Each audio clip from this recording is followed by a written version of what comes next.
Digital பண பரிவர்த்தனைகள் இன்றைக்கும் நம் அன்றாட வாழ்க்கையின் அங்கமாகிவிட்டன. போன் மூலம் பணத்தை அனுப்புவது, கடைகளில் ஸ்கேன் செய்வது என அனைத்தும் நொடியில் நடக்கிறது. ஆனால் இந்த எளிமைக்கு இணையாக டிஜிட்டல் மோசடிகளும் இந்தியாவில் பெரும் சவாலாக உருவெடுத்துள்ளன.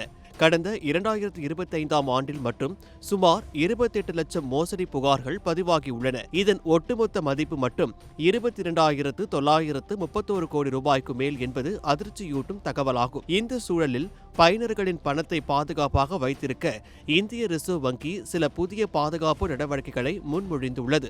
இந்த முன்மொழிவுகளில் மிக முக்கியமானது லேக்டு கிரெடிட் என்று அழைக்கப்படும் தாமதமான வரவு முறையாகும். இதன்படி அதிக அபாயம் கொண்டதாக கருதப்படும் பண பரிவர்த்தனைகள் பயனரின் கணக்கில் இருந்து எடுக்கப்பட்டாலும் பெறுநரின் கணக்கிற்கு உடனடியாக செல்லாது. ஒரு குறிப்பிட்ட கால இடைவெளிக்கு பிறகு பணம் சேரும்.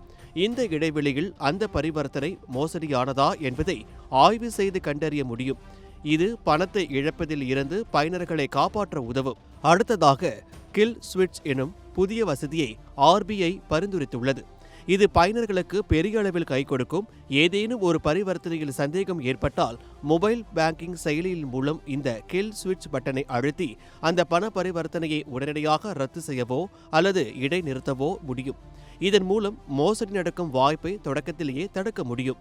இருப்பினும் இந்த மாற்றங்கள் டிஜிட்டல் பண பரிவர்த்தனையின் வேகத்தை குறைத்துவிடுமோ என்ற அச்சமும் எழலாம். ஆனால் ரிசர்வ் வங்கி மிகவும் கவனமாக செயல்படுகிறது.